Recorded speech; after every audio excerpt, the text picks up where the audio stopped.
Long before anyone sensed a storm, the world believed it was steady. People trusted what they could build with their hands and control with their systems. Cities grew larger and louder. Machines grew faster. Screens filled every moment. Life moved quickly, but meaning moved away. People spoke often, but listened little. They laughed easily, but loved less. The word truth was used often, but rarely meant the same thing twice. Power shaped everything. Governments promised safety and demanded loyalty. Money decided value. People were measured by what they produced and what they owned. Success was praised even when it crushed others. Kindness was called weakness. Humility was mocked. Strength was admired, even when it destroyed. Truth became flexible. Facts bent to feelings. Lies wore friendly faces and traveled far. Faith did not vanish, but it grew quiet. Many believed in private, but stayed silent in public. Prayers were rushed or forgotten. Worship became routine or performance. The name of God was spoken casually or argued over, but rarely obeyed. The old words about judgment, mercy, and repentance sounded outdated to many. People preferred comfort over conviction. Peace without truth felt easier. Families lived under the same roof but apart in spirit.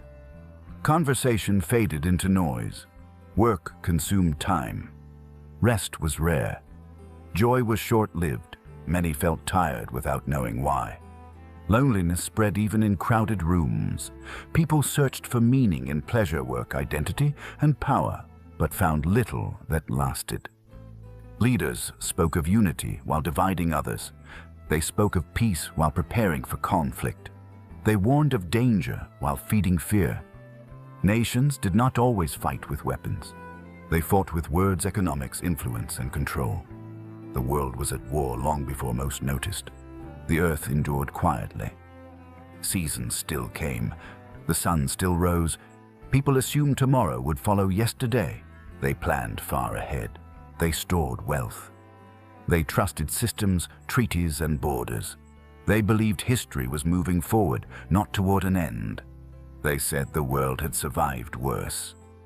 Only a few remembered the old warnings, that people would love themselves more than others, that truth would be traded, that hearts would grow cold, that the end would not come loudly at first but quietly. They watched, they prayed, they waited. They felt like strangers in their own time. Then small changes began. They were easy to ignore. A growing anger, a loss of patience, a joy that felt thinner. Nights that felt longer, days that felt heavy. People dreamed strange dreams. Some dreamed of light breaking through darkness. Others dreamed of being chased or watched. Fear spread faster than hope. Love between neighbors cooled. Forgiveness felt rare. Arguments grew sharp. Trust weakened. Even laughter felt hollow at times. The world did not fall apart. It drifted. Nature responded quietly too. Winds shifted unpredictably. Seas felt restless. The ground trembled in places long quiet. Animals behaved oddly. Birds cried at night. The air sometimes felt heavy, as if something unseen pressed close. People joked about it, then stopped joking. A strange silence began to appear in unexpected moments. In busy streets, sounds would fade for a breath, then return. In crowded places, people paused without knowing why. Some felt small, some felt watched, some felt uneasy without reason. Believers noticed first. They felt a pull in their spirit as if heaven was nearer. Some felt peace mixed with fear. Some felt joy mixed with sorrow. They prayed more. Some wept quietly. Many felt the need to forgive, confess, and turn back. They read the words of Jesus again and again. Warning and promise burned together. They knew the world was standing close to something final. Still, life went on. Work continued. Cities buzzed. But the feeling remained. Then one day, the silence did not lift, and the world began to slow. The slowing did not reverse. It deepened, Time continued, but its weight pressed harder. The world did not collapse or cry out. It endured the pause as something held in place. Seas remained calm beyond reason. Clouds lingered without moving. Fields stood still beneath open sky. The earth felt restrained, as if waiting for permission to move again. People adjusted without understanding. They walked more carefully. They spoke less. Their voices carried less confidence. The air itself felt close, as though every sound traveled farther than it should. No sign explained it. No voice warned it, yet the sense of boundary was clear. The world had reached a point it could not pass. Believers felt the purpose of the moment. They knew restraint when they felt it. They remembered that judgment does not fall without order. They waited without panic. They did not look for escape. They trusted the one who governs time itself. They understood that what was coming was being held back for a reason. Others felt exposed. Their strength no longer felt secure. Their plans felt small. Even certainty felt fragile. There was no enemy to fight, no argument to win. The pause offered no resistance and no refuge. It only revealed how thin confidence had become. Then the stillness widened. The quiet no longer belonged only to the earth. It reached beyond the sky into the unseen. Heaven itself entered the pause. The throne of God stood radiant yet silent. No command was given, no thunder spoke. Light surrounded it, but no sound followed. Angels did not move. Their ranks stood fixed. The elders removed their crowns and laid them down. The living creatures lowered themselves before the throne. All of heaven waited. The Lamb stepped forward. The marks of sacrifice were visible upon him, yet death no longer had claim. He stood in authority without force. In his hands rested the sealed scroll, the record of what must now take place. No one challenged him, no one questioned him. Heaven recognized the moment. Earth felt the certainty settle. Not fear, not noise, but finality. The pause had completed its work. The restraint had reached its limit. The moment of waiting had fulfilled its purpose. Then heaven spoke. Thunder rolled once, not in warning but in declaration. Lightning crossed the heavens. A voice like many waters rose from the throne. The time had come. The order had been given. What was written would now be revealed. The pause was lifted. The storm was released. The Lamb stepped forward and took the scroll from the right hand of the one on the throne. The Lamb broke the first seal. Thunder rolled across heaven and a white horse appeared. Its rider carried a bow and wore a crown, and he rode out to conquer. He moved quickly and confidently. On earth, rulers rose who promised peace and unity, but sought power instead. Nations were taken not only by force, but by deception and fear. Many followed him without knowing who truly led them. When the second seal was broken, a red horse burst forth. Its rider was given a great sword and power to take peace from the earth. War spread like fire. Brother fought brother and neighbor turned against neighbor. The ground was marked by violence, and fear ruled the hearts of men. What had once felt safe became dangerous, and nowhere felt secure. At the opening of the third seal, a black horse appeared, and its rider held scales in his hand. A voice declared that food would become costly, while the rich still held their comforts. Famine crept through the world. Markets emptied. The poor suffered first, but soon all felt hunger. Men weighed food carefully and counted coins that were never enough. When the fourth seal was broken, a pale horse came forth, and its rider was named Death, with Hades following close behind. They were given authority over a fourth of the earth to bring widespread destruction by sword hunger, sickness, and wild beasts. Loss spread across the land. Cities grew silent. Villages vanished. The living walked among the fallen, and sorrow covered the earth like a shadow. The fifth seal opened not to the earth, but to heaven. Under the altar were the souls of those who had lost their lives because they held to the word of God. They cried out asking how long justice would wait. They were given white robes and told to rest until the number of the faithful was complete. On earth, believers suffered but did not lose hope, for they knew their lives were seen and remembered. When the sixth seal was broken, the world itself shook. A great earthquake struck. The sun turned dark. The moon dimmed. Stars fell from the sky. Mountains and islands moved from their places. People of every rank hid themselves in fear. They knew the great day of God's wrath had come, and no one could stand before him. When the seventh seal was opened, heaven fell silent once more for a short time. Then 7 angels were given 7 trumpets. The scroll stood fully open. The seals were broken. The judgments were moving forward, and the end of the age was no longer distant. It had begun. After the terror of the 6th seal, the world did not move forward right away. A pause came. Heaven did not rush. The shaking stopped. The sky held its place. The earth felt as if it were being held still by an unseen hand. People waited in fear, not knowing what would come next. The winds did not blow. The seas did not rise. The land did not crack again.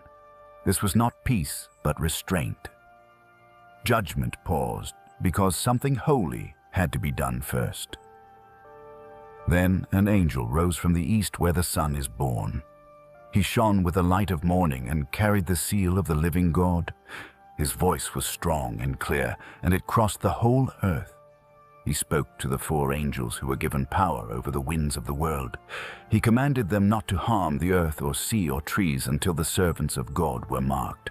The angels obeyed at once. The winds were held back. The storm waited. The sealing began quietly and with great care. These servants were chosen long before this hour, and now their time had come.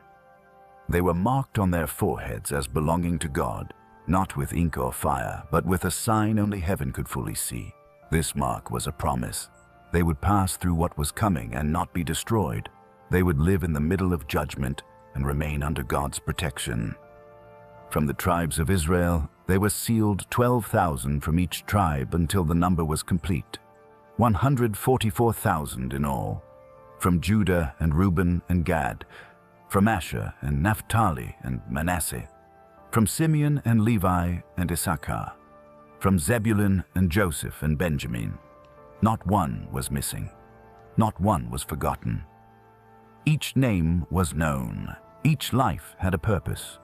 On earth, these sealed servants did not appear powerful. They did not rule nations or command armies. They walked among ruins. They moved through broken cities. They lived in a world shaking under judgment, yet they were steady inside. When fear struck others, it did not rule them. When danger surrounded them, they did not fall apart. They still felt hunger. They still saw death. They still heard the cries of the world, but they were not abandoned. They were watched over step by step.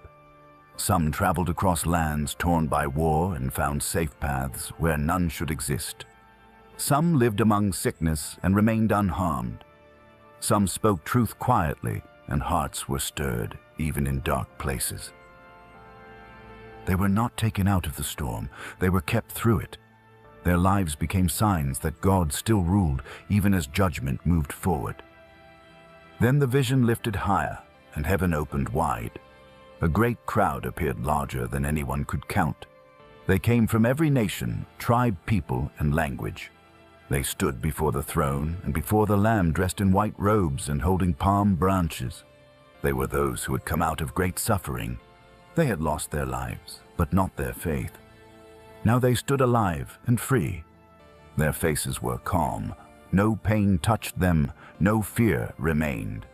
They cried out together, giving praise to God and to the Lamb. Angels stood around them. The elders bowed. The living creatures fell in worship. This crowd would hunger no more or thirst again. They would never suffer heat or sorrow. The Lamb himself would lead them and wipe away every tear from their eyes. This was the end of their struggle. Heaven honored them in silence and song. The prayers they once whispered on earth now filled the heavenly temple like incense. Their suffering was not forgotten. Their faith was not wasted. Their victory was complete. Then slowly the sound faded. a deep stillness returned. 7 angels stood ready, each holding a trumpet. They waited. The earth below felt the pause. People stopped in their tracks. Some felt dread. Some felt hope. Some felt nothing but unease. The sealed remained calm, knowing they were held. Others waited without understanding. The moment stretched. The storm was about to speak again. The trumpets were ready. The next judgments would not be quiet. The waiting would soon end. Following the long pause, the first angel lifted his trumpet. The sound cut through heaven and reached the earth like a blade. At once, hail and fire fell from the sky. Stones of ice crashed into fields and forests. Fire ran along the ground like a living thing. Trees burned, grass vanished. Crops meant to feed millions were turned to ash. People ran for shelter, but found none. The sky glowed red and black. The smell of smoke filled the air. A great portion of the land was burned, and the earth groaned beneath the blow. This was not random destruction. This was a warning. The second trumpet sounded, and the sea itself was struck. A great blazing mass like a burning mountain fell into the waters. The impact shook the coasts across the world. The sea changed and became lifeless. Fish perished in vast numbers. Ships broke apart and sank. Harbors were left silent. Fishing towns stood helpless as the waters they depended on failed them. Smoke rose from the sea and drifted inland. People stared in disbelief at shores darkened and ruined. This too was a warning. When the third trumpet was blown, a great star fell from the sky, blazing as it descended. It was called wormwood. It struck rivers, springs, and wells. Waters that had given life turned bitter and unsafe to drink. People drank and became sick. Many collapsed beside the streams they once trusted. Mothers wept as they poured out poisoned water. Ponds darkened, lakes spoiled. Thirst spread fear across the land. The land cried out as life itself was poisoned. This was a warning still ignored. The fourth trumpet sounded, and the lights of the heavens were struck. The sun lost its strength. The moon dimmed, a third of the stars vanished. Day grew dark and cold. Night became deeper than ever before. Time felt broken. People stumbled in shadows. The world felt abandoned, yet many did not turn back. They cursed God instead of seeking Him. Darkness covered the land, but not the hearts of the stubborn. This too was a warning. Then a cry echoed through the sky, "Woe, woe, woe to the earth," for the remaining trumpets would be worse than the first. The fifth angel raised his trumpet, and the sound opened the bottomless pit. Smoke poured out thick and choking like a furnace. The sun was darkened. From the smoke came creatures like locusts, but nothing like those of the earth. They had faces like men, hair like women, teeth like lions, and wings that roared as they flew. They were given power to torment those who did not have the seal of God. They were not allowed to kill. They were allowed only to bring pain. Their sting burned like fire. People cried out in unbearable pain but found no escape. For 5 months, fear ruled the earth. The sealed were not harmed, but the rest knew suffering without escape. This was mercy mixed with judgment. When the sixth trumpet sounded, 4 angels long bound at the great river, Euphrates, were released. They were prepared for this exact hour. They moved with authority and unleashed destruction. An army beyond counting advanced.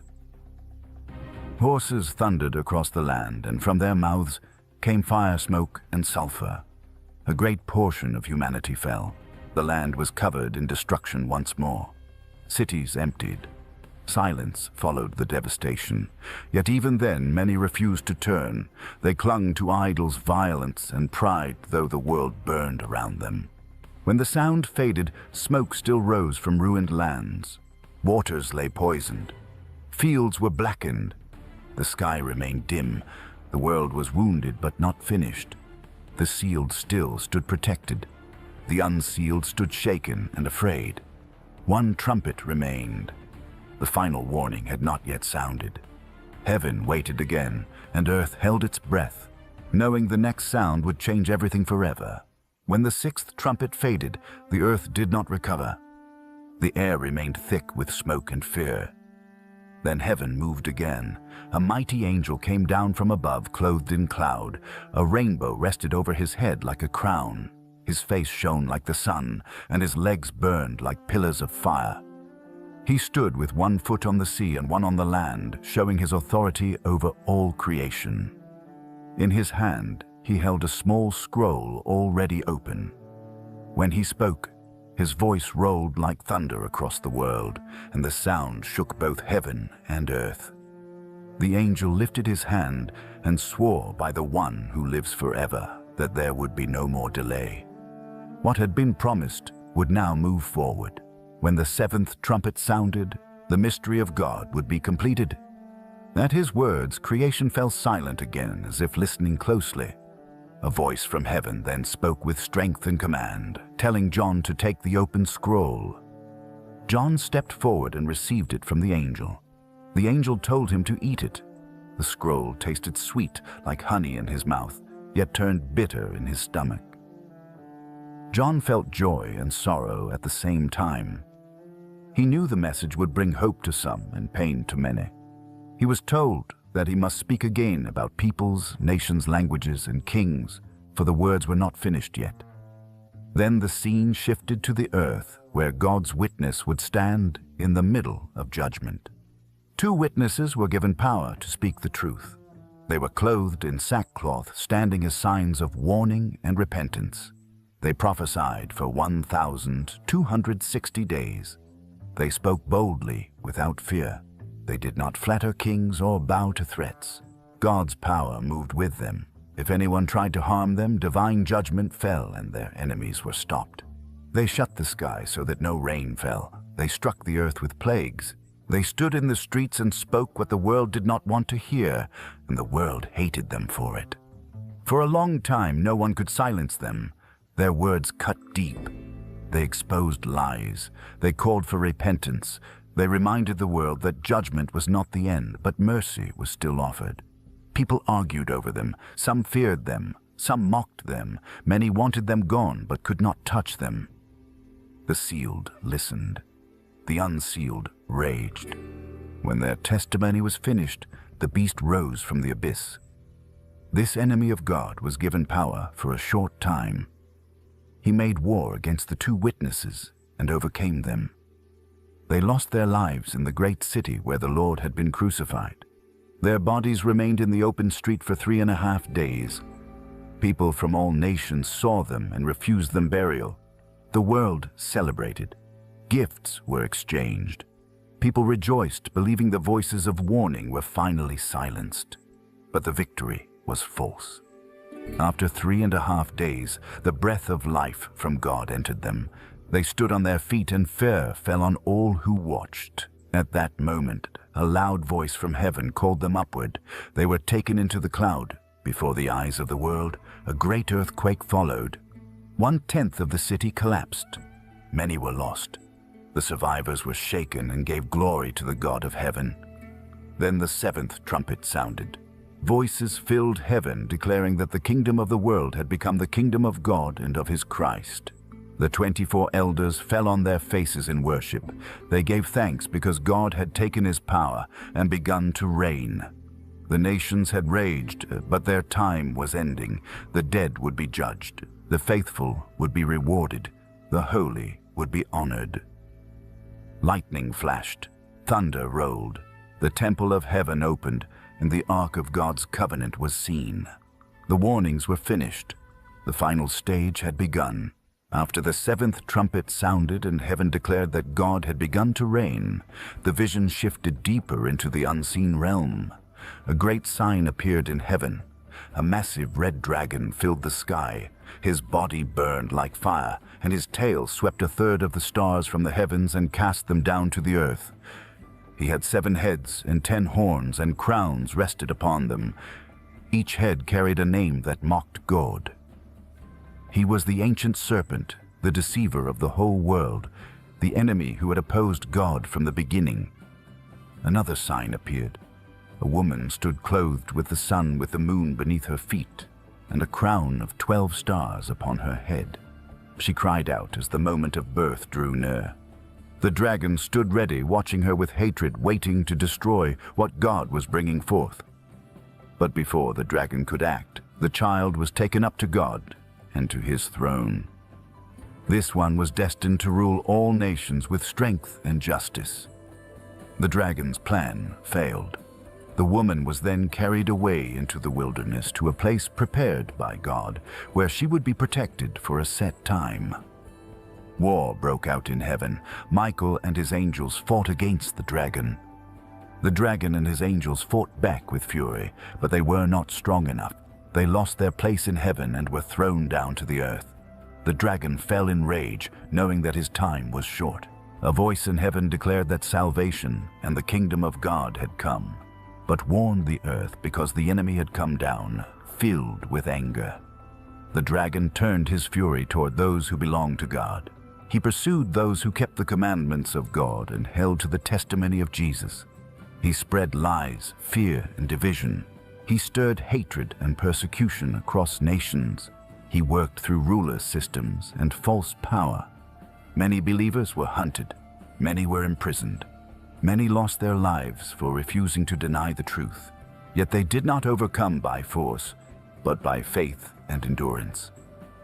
Then a beast rose from the sea. It was terrible and powerful, with 7 heads and 10 horns like the dragon. The dragon gave this beast his authority and power. The world was amazed and followed it. People worshipped the dragon because he had given power to the beast. They worshipped the beast, saying that no one could stand against it. The beast spoke proud and blasphemous words against God, against heaven, and against all who belonged to God. It was allowed to rule for a limited time and to oppose the saints. Many were overcome not because God had failed, but because the time of testing had come. Another beast rose from the earth. It looked gentle but spoke with the voice of the dragon. It performed signs and wonders and deceived the people of the earth. It ordered them to worship the first beast and to make an image in its honor. It forced everyone, rich and poor, free and slave, to receive a mark on their right hand or forehead. Without this mark, no one could buy or sell. Fear ruled the streets. Markets were controlled. Families were divided. Some refused the mark and were pursued. Some starved. Some lost their lives. Many gave in out of fear, choosing survival over truth. Darkness covered the world. The dragon's rage filled cities and nations. Smoke rose from unrest and conflict. The faithful gathered in secret places, whispering prayers. They knew they could not win by strength. They endured. They waited. They trusted the promises of God even as the enemy raged openly.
Good morning, my neighbors! Hey, fuck you! Yes! Yes! Tonight at 8 p.m. Pacific time, so please adjust to your time zones. Thank you for everything you do for me and for each other. I'm out of here. This party is officially over. See you guys!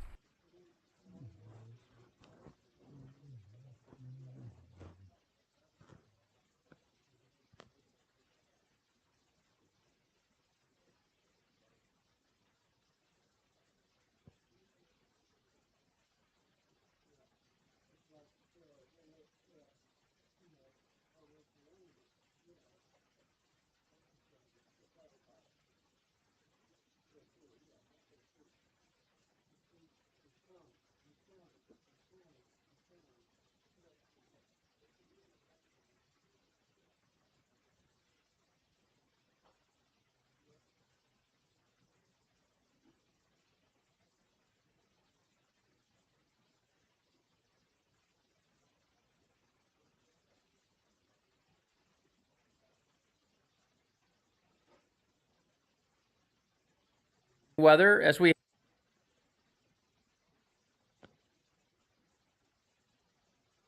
February 13th, incoming weather as we head into the end of the weekend. So Saturday looks okay. Today it looks a little foggy. We'll talk about all that. But the series of systems kind of line up off the coast. Starting on Saturday night into Sunday, we've got rain, snow, and wind in the forecast. And next week looks like a wet one, a snowy one as well, with mostly beneficial rain. But Southern California could have some issues. Dense fog advisory right now in the Central Valley. That thing's barely hanging on. We'll look at that. The surf check, air quality check, and we'll do some nature snacks. This is Truckee Downtown Live by... in the next 3 days, 4 days, I'd expect to see a lot of snow in Truckee. Truckee, 23 degrees. They end up at 55 degrees today. We go to Venice Beach. That's a different shot of Venice Beach, but Venice Beach nonetheless. Venice today, 55 right now, this morning, and 66 this afternoon. And again, Southern California, you guys are going to be in that lower right front quadrant, which we talk about a lot. That's where most of the dynamics are. And that's where most of the moisture is, quite frankly, and that's where you're going to be. So you may end up, again, as we go through this, getting as much rain as, say, Crescent City or areas in Northern California like Marin County. So we'll check the latest model take on that. Santa Cruz, this is a steamer lane. The tide is dropping out. It's pretty high right now. That's why there's nobody out at the lane. But there are some sets. The swell really peaks, and we'll look at that next week as this storm series sort of comes in, which is typical, right? As the storm series comes in, the swells start to get going. So that's Santa Cruz. No, there is a high surf advisory, which is sort of one of those deals as a statement, just going, hey, look, don't, sneaker waves, don't turn your back on the ocean. And that is going to stay up for a couple days. This is the fog in the Central Valley. This is down by, where the heck are we? We're down by, kind of down at the south end of the valley, looking at the fog. This is more towards the Fresno area, looking towards the west. And you can see, just fog, but it's not very deep in terms of, when I mean it's deep, it's got a deeper inversion. But see back here, most of the fog is really just right here in this little socket. And that's where the dense fog advisory resides. And it's not going to last very long. And high transportation risk, it's the huge, which we've gotten used to this year. But this should be it for today. Well, tomorrow we'll see a little dense fog. And then by Sunday, it should be kind of winding down with that the system coming in. Sometimes with the dense fog, you get the air quality. And not so bad today because there is a little bit of wind mixing. So in the morning, right there's Sacramento. I'll come in a little closer, or I'll come out a little farther. Good morning. Hope you're having a good day. I do this every morning. Appreciate the support. It's awesome. Tell a friend. Be cool. And we do kind of deep dive weather. We look at the stuff. We look at the stuff that Weather Service uses, the stuff that everybody uses. I mean, there's some other things out there. We don't look at soundings directly. There's more granular weather stuff, but we look at the models. And it's raw. And it's down and dirty. And you get a lot out of it. Because don't you realize, oh, it's free. It's from the government. It's your tax money pays for most of this stuff, except like the Surfline cameras and stuff like that. But most of these models are free. And you don't need somebody else telling you how to forecast your weather where you live. And that's what I'm finding. Especially, what I'm finding too is a lot of you guys, there's a lot of like kind of, Chico, Paradise, Point Arena, Santa Cruz Mountains, you guys, because you guys get it. You guys, when we say, like, if you live in Santa Cruz Mountains, it's a great example. San Jose or Santa Cruz is going to get an inch of rain.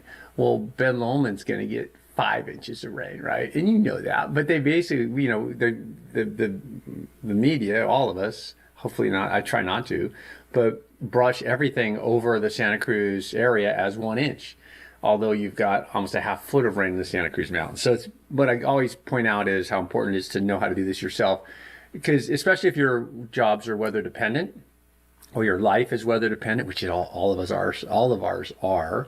But people who work outside, I've found over the years that, guys pouring concrete, and they get pretty good at it. And again, I'm not, you give me your address and you tell me, okay, nail this forecast right where you live. I'll get the forecast and I'll get close. I'm not going to nail it, but you'll nail it. Because once you learn this stuff, you go, oh yeah, there's a rain shadow here and we got a little orographic component behind us here. a south wind. We face a little south, and so day after day of doing this, you kind of get your own stuff together, and you literally don't have to listen to somebody else tell you what the weather is going to be, truthfully. And that's my goal. And some of you are getting there, because I get the emails from you guys, so it's awesome. And if you're not getting there, you just want to go back and kick back for the ride, do it. What the hell? It's good pictures. I got nature snacks, California north to south. We look at the surf. We talk about stuff, a little California history, a little bit of everything. Anyway. Thanks for signing up. This is air quality. Not bad, really. Not bad for today with it. Down Fresno, they got a little bit, but this is not bad compared to what we've seen. So good air quality, measuring particulate matter. And then this is Los Angeles. And this, I guess, will illustrate the air quality. Not perfect. There's the inversion line, right? And then there's Los Angeles. Okay, Bill, what's an inversion? I know you know, but some people don't. So the inversion is as you go up in the atmosphere if you go up in the atmosphere and it cools as you go up, right at that line, it starts to warm. And where it starts to warm, right, cold air sinks. So it's an absolutely stable environment. The cold air is sinking. The warm air can't influence it, really, unless there's some dynamics from the jet stream or pressure gradient or something like that.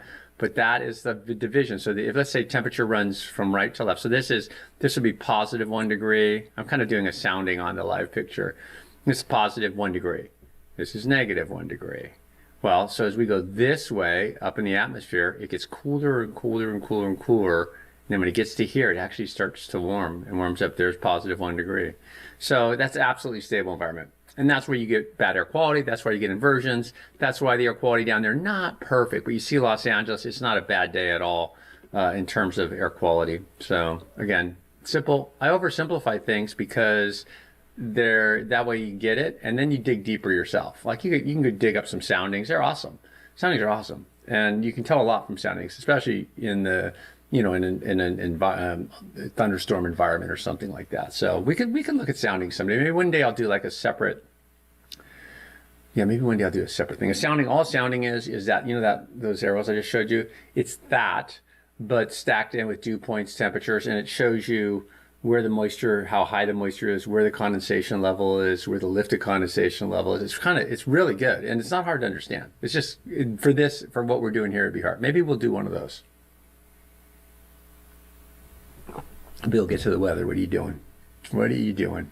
Okay, so there's that dense fog advisory. It doesn't last long, and you can see why. Here's a picture of the fog we were just looking at. Oh, come on, work with me. There we go. So there, see it? We were just down here looking at that. And there's a little bit of fog here in the East Bay, but not bad, right? So even the Sacramento Valley, there might be a little fog out there. We take a peek. This is the satellite loop. This is today.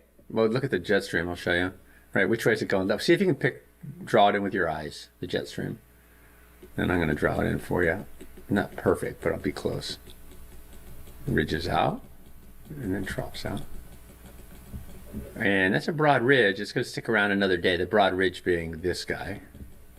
This is going to start busting it down. And by Sunday, I think we can see, if we go out a little further, we'll see the energy that's coming in.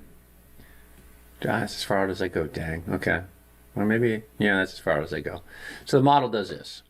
Here is, I'm going to push this here. And then this is California. And then this is the system that's moving out. And this is the break today and tomorrow. And then you see right here on Saturday afternoon, it starts to enter our zone. Where is that right front quadrant? Just the right quadrant, right? Right front, this area is where the juice is. There's juice here too. This is the low. Backside, it's not juicy. It is, and you can get activity back there, but by far the strongest dynamics right here. This right front quadrant, which is heading right for Central and Southern California, and then this the northern quadrant does okay. It's just not as productive. So here we go, and look where the dynamics are. Northern California, yeah, for sure. The cold, snow levels down to 5,500 feet. But Southern California, look at that blob of energy. We're looking at the motor right now. See that right here? That red area? That's some excellent vorticity coming in, and that is Point Conception, Los Angeles. This whole area is going to be awesome. So that's on Monday morning. And then we won't try to time it out too much, but you can see the progression. It's a good snowmaker, and a little break, and then it breaks down again. This is going to be interesting what happens there. That's on Thursday night. Then we get a break next Saturday, Sunday, and then it wants to go back in. So we're now it's fantasy land, but it's encouraging fantasy land, is it not? Thanks for hanging in. I know. We're going to talk about Corning today. I know. You don't know much about Corning, do you? Uh-huh. Okay, there. I knew it. That's why I did it. Should have teased that probably, huh? Arvin today is going to go 52, or it's 52 degrees right now. Have you ever been to Arvin? Check out that name origin on Arvin. Never did that. Here's sea level pressure rainfall. So today, and then here comes Saturday night. Yeah, Saturday night late and Sunday morning. There it is. Looks pretty good, right? Sierra Nevada looks like it's a nice little hit. It's got a good westerly trajectory, giving pretty good orographics in the mountains. And then it kind of lingers through Monday afternoon and into Tuesday. That looks like a good little pop, doesn't it? We'll see. Yeah, that looks pretty good. That's pretty juicy. Now it's Wednesday. What's going on, man? I don't see any breaks in that. We'll see. And then a big break here. That's that break on next weekend. And then we get back into it, the 24th. Hey, it's Valentine's Day. Don't screw that up. I've got... I know it's not today. Tomorrow is, though. I'll tell you, I have missed it before. Not a good thing in my household. Not a good thing. So that's Fantasyland. So, right, we're encouraged.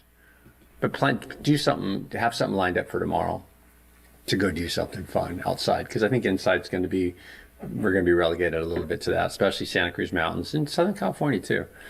This is rainfall accumulation. It's California total, so it's not 24 hours total. So we're going to add on. So here is, boom, let's take it through. This is Sunday morning through Sunday afternoon, Northern California.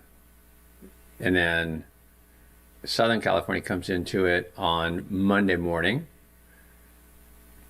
And look at those totals, down by a big surf, almost 3 inches of rain versus 2 inches of rain.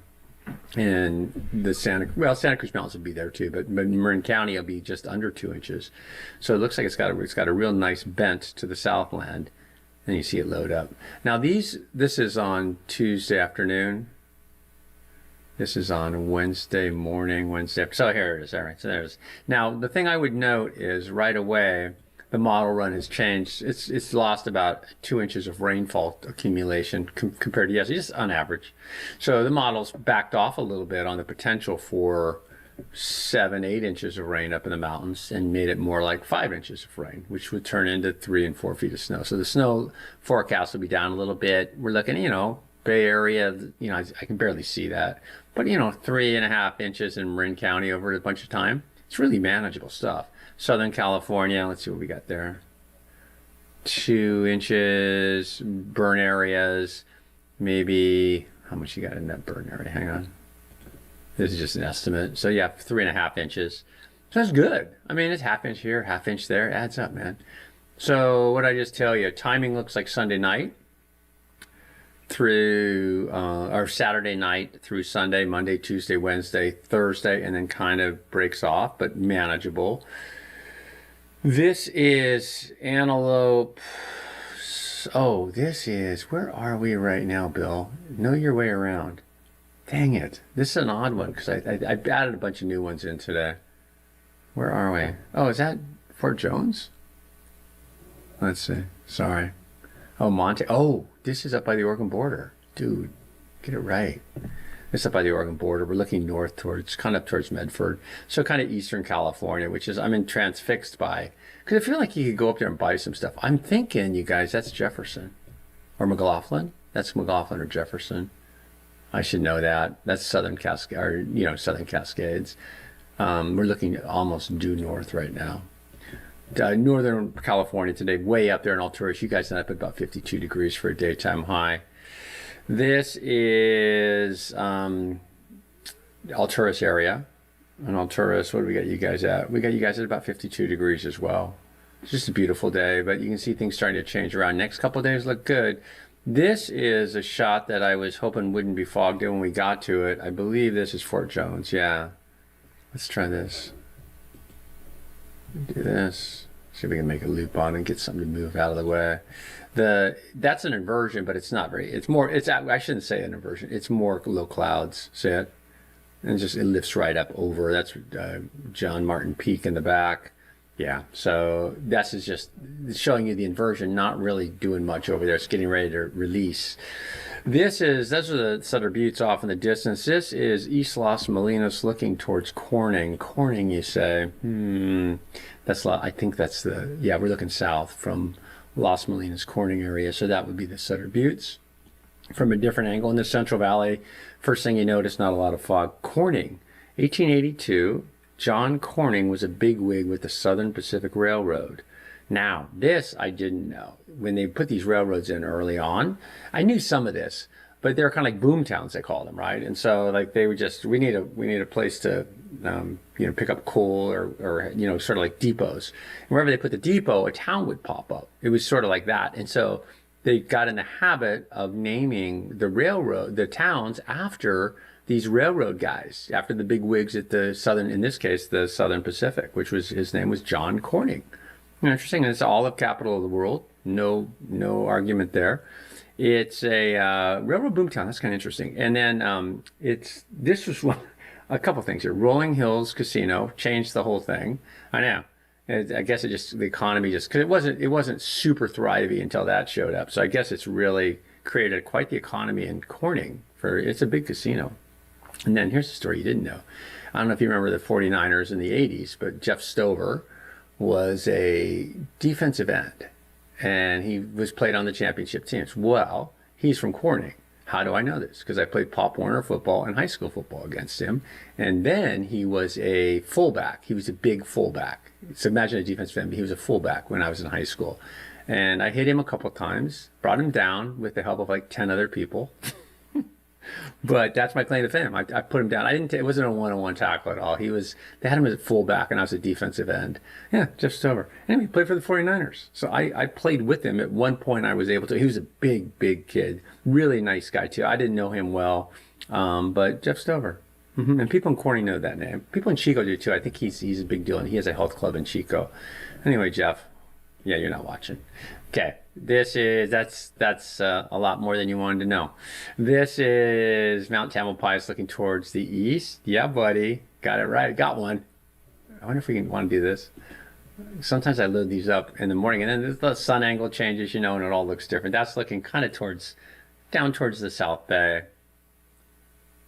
and that's pretty. That's just that coastal fog or low clouds pushing inland. It's almost. Yeah, that's fog, I guess. It's barely fog, another 100 feet or so, because we're up over 23, so it's under that. And then the Lake Tahoe, South Lake Tahoe. Most of you guys right now, it's mostly in the 20s. What do I got? I got Truckee at 23, South Lake Tahoe at 25. Mammoth's one of the cold spots there at 17. Owens Valley today, look at that, right? Beautiful day. But just have a beautiful night sky out there. Salinas Valley. Let's put a loop on this. John Steinbeck. Yes, I'm going to read Grapes of Wrath. I got out. Oh, that didn't work. I got out of it in high school because I didn't. You know how they tell you you're supposed to read it, you're going to love it. Tom Sawyer was another one. It's like, yeah, I got you, Teach. I'm going to read that bad boy. If I ever did, and when I did read them, I was like pleasantly surprised. But I never read Grapes of Wrath, which I'm embarrassed. Okay, I know. I will get on it. I'm actually devouring a couple books right now, but it's funny when you miss the classics, like To Kill a Mockingbird. I saw the movie. Then Danger Mound, Chumash Land, Point Conception. This is down by, down towards Fresno.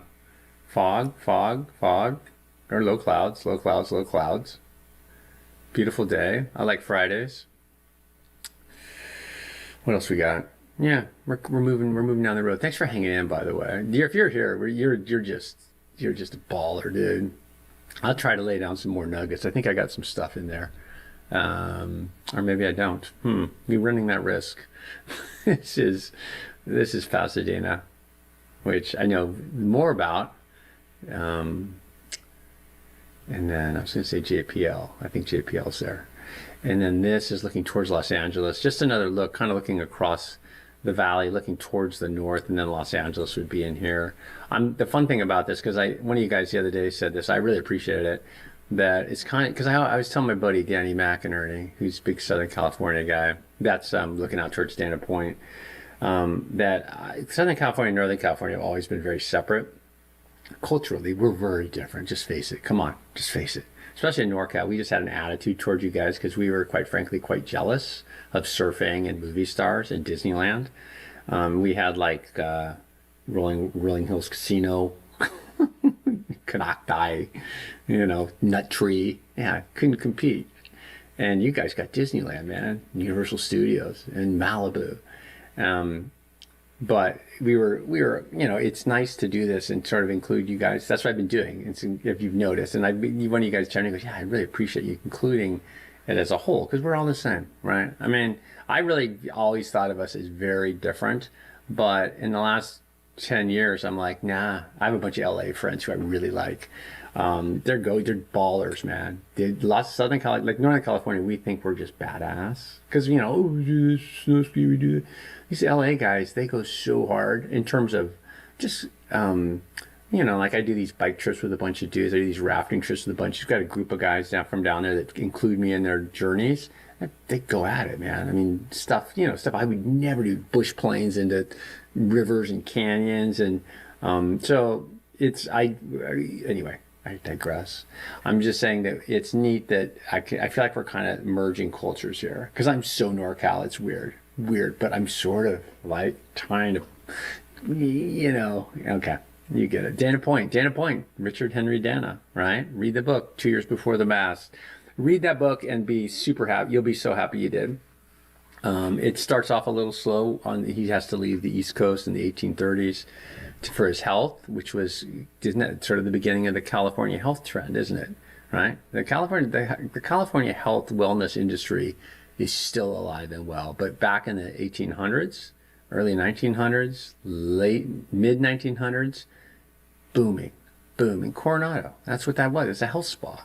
I mean, it's crazy. Just Google it. It's fascinating to me. Anyway, one of those days, Friday. These are the forecast highs for today. San Francisco 60, San Jose 64, Santa Cruz 63, Santa Cruz maybe 65 down in Capitola, Redding 66, Sac will go 63. Nice day in the valley, you get a break. Los Angeles will go 69, San Diego 67. Forecast highs tomorrow, a little cooler as we see more clouds drift in. There's a dense fog advisory. Let's just drop it. I mean, this bad boy, I think this is just, hey, sneaker waves, right? Which, I get it. Hey, there's an ocean. There's an ocean out there. I'm glad they do it. I'm just kind of making fun of it. Only because, yeah, the ocean will kick your ass if you're not paying attention. But sneaker waves, really?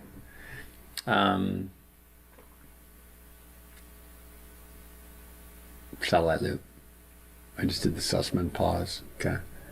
And then we go watches and warnings. Not much going on there. I know. Oh, that's good. So the national map, travel looks easy. Warming up on the East Coast finally. I've stalled it here because this is where the swell really starts to pop up off the coast of California. This is on next Tuesday, Wednesday, Thursday. This area moves in. It's calling it a 24-foot swell. It's during that storm series. So West Coast of California next week looks like it's going to see some pretty significant sized storm surf. This is Ocean Beach. A little cloudy out there. Looks nice though. Ocean Beach, not very big today, not very big tomorrow either. This is Point Conception. A little bit of wind showing up. You can see the texture on the water. And then this is, where am I now? I wrote this down.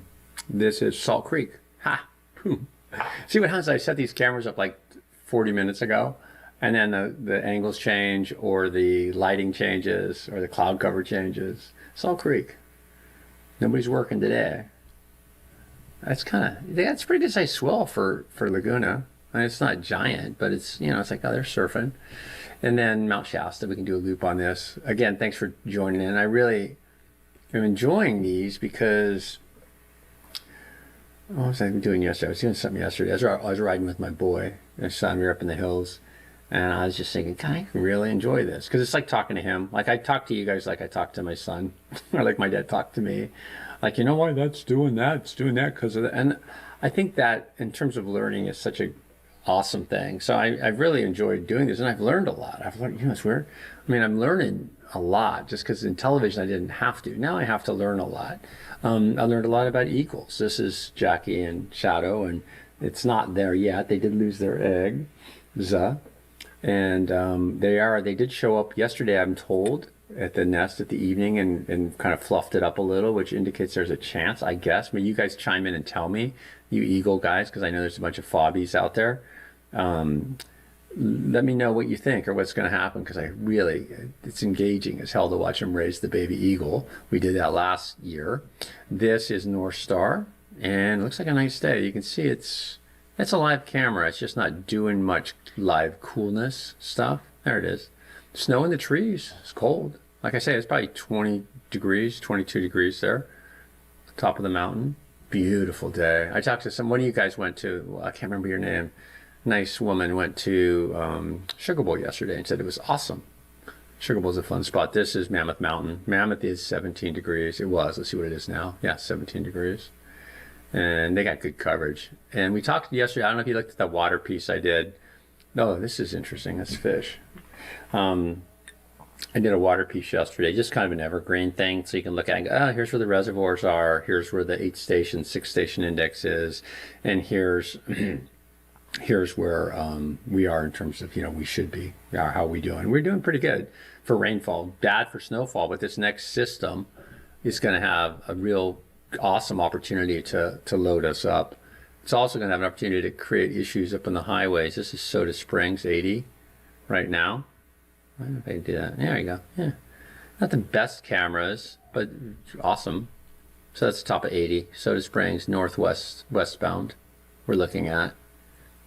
And then we got one more picture. I don't know where this is. I was going to, this is Mojave Desert. I was going to do Venice Beach today because we always do Venice Beach today, but Venice Beach camera's down, which is like, what? Oh, predator. I wonder if somebody's coming in. This is cool. This is out in the Mojave Desert, which is going to be 78 degrees today. But what's awesome is in the summer, I like this camera. Somebody puts out, it's a watering hole. Everything shows up at some point. Everything, if you watch it long enough. And the audio, you turn the audio up on this bad boy, it's pretty good too. I read a book called What the Bluebird Knows. What the Bluebird Knows. And it was interesting. It's like when those birds all flew off, they talk to each other, right? And they see, they have certain sounds they make if it's a cat or if it's a person. It's really interesting how they communicate. At least, I guess a lot of it was in theory, but I think it's What the Bluebird Says. And it's a really interesting book. My sister turned me on to a book too the other day about how animals see the world. I'm not going to dig it up for you. Same idea though, like bats use ultrasound and stuff, and just sort of like, oh yeah, they have way awesome senses. Okay, I got one of those bird feeders that's got the camera on it. Have you seen that one where the bird's eating and the camera's right there? It's okay, but I got like my birds are like not that diverse, so it's like, oh, there's a junket. There's another junket. There's a fat junket. And then you get. I should show you some video. It's awesome, but I have literally junket, blue jay, squirrel, like that blue jay. Okay, I got to roll. I don't really, but I should. See you later.